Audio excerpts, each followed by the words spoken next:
بسم اللہ الرحمن الرحیم۔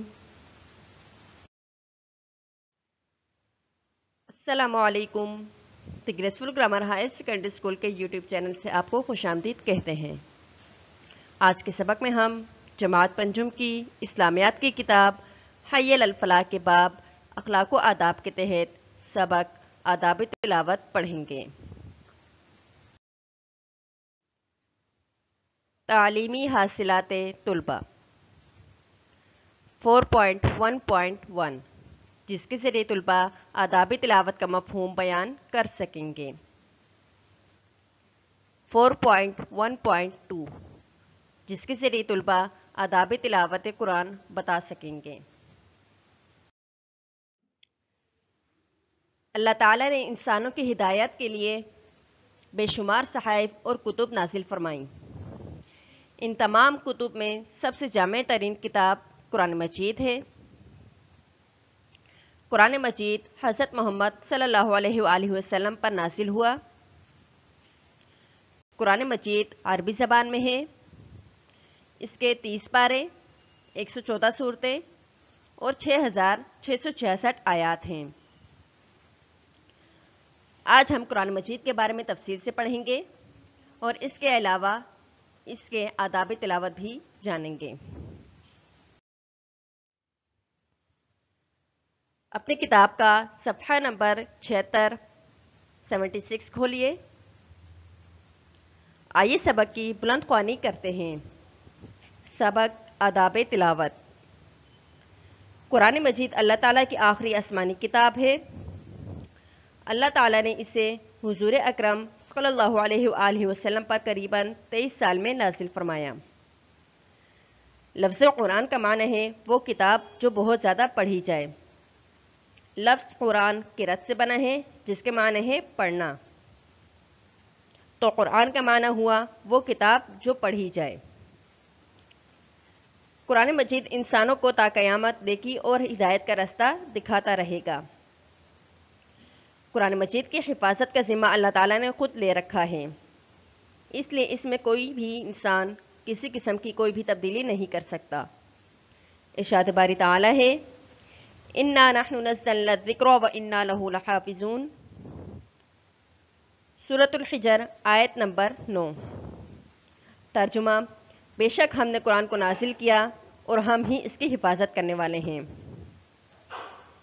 پچھلے صحائف کے مقابلے میں قرآن مجید کی سب سے خاص بات یہ ہے کہ پچھلے صحائف میں وقت کے ساتھ ساتھ تبدیلی ہوتی رہی، لیکن قرآن مجید کی خاصیت یہ ہے کہ 1400 سال گزرنے کے باوجود بھی اس میں کسی بھی قسم کی یا کسی حرف کی زبر زیر پیش کی تبدیلی نہیں ہوئی۔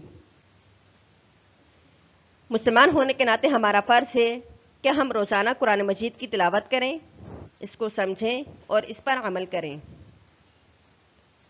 نبی کریم صلی اللہ علیہ وآلہ وسلم نے تلاوت قرآن مجید کی فضیلت بیان کرتے ہوئے فرمایا کہ میری امت کی سب سے افضل عبادت تلاوت قرآن مجید ہے۔ ایک اور موقع پر آپ صلی اللہ علیہ وآلہ وسلم نے ارشاد فرمایا کہ قرآن مجید کے ایک حرف پڑھنے کا ثواب 10 نیکیوں کے برابر ہے۔ اس کی مثال ایسے ہے جیسے قرآن مجید کا ایک لفظ ہے الف لام میم، جس کے بارے میں نبی کریم صلی اللہ علیہ وآلہ وسلم نے فرمایا کہ الف لام میم ایک حرف نہیں بلکہ الف ایک حرف، لام ایک حرف اور میم ایک حرف ہے، یعنی الف لام میم کی تلاوت کرنے پر 30 نیکیوں کا ثواب ملتا ہے۔ آئیے تلاوت کے آداب جانتے ہیں۔ تلاوت قرآن مجید سے پہلے اور دوران تلاوت کے کچھ آداب درج ذیل ہیں۔ تلاوت کے آداب۔ تلاوت قرآن سے پہلے اپنے آپ کو پاک صاف کرنا ضروری ہے۔ قرآن مجید کی تلاوت پاک صاف جگہ پر بیٹھ کر کرنی چاہیے۔ قرآن مجید کی تلاوت کرنے سے پہلے تعوذ اور تسمیہ پڑھنا چاہیے۔ قرآن مجید کو ٹھہر ٹھہر کر پڑھنا چاہیے۔ قرآن مجید کو عربی لب و لہجے کے ساتھ خوبصورت انداز میں پڑھنا چاہیے۔ نبی کریم صلی اللہ علیہ وآلہ وسلم نے فرمایا قرآن مجید کو اپنی آوازوں سے مزین کرو۔ قرآن مجید کی تلاوت کے دوران زبر، زیر اور پیش یعنی اعراب کا مکمل طور پر خیال رکھنا چاہیے۔ تلاوت قرآن مجید کے دوران رموز اوقاف کا خصوصی خیال رکھنا چاہیے۔ رموز اوقاف یعنی وقف کرنے کی علامات۔ جیسا کہ آپ جانتے ہیں کہ قرآن مجید گفتگو کے انداز میں واقع ہوا ہے،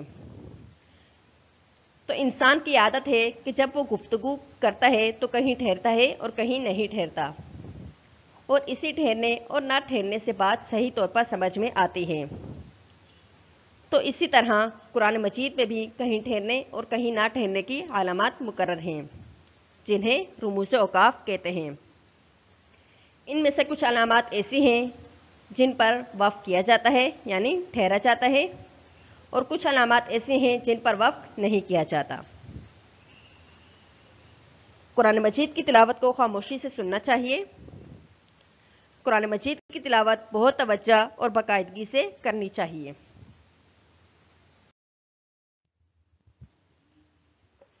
اب میں کچھ الفاظ کی ادائیگی کرتی ہوں۔ آپ نے اپنے والدین کی نگرانی میں ان کا املا کرنا ہے۔ پہلا لفظ ہے آسمانی، دوسرا لفظ ہے قیامت، تیسرا لفظ ہے حفاظت، چوتھا لفظ ہے فضیلت، پانچواں لفظ ہے رموز اوقاف۔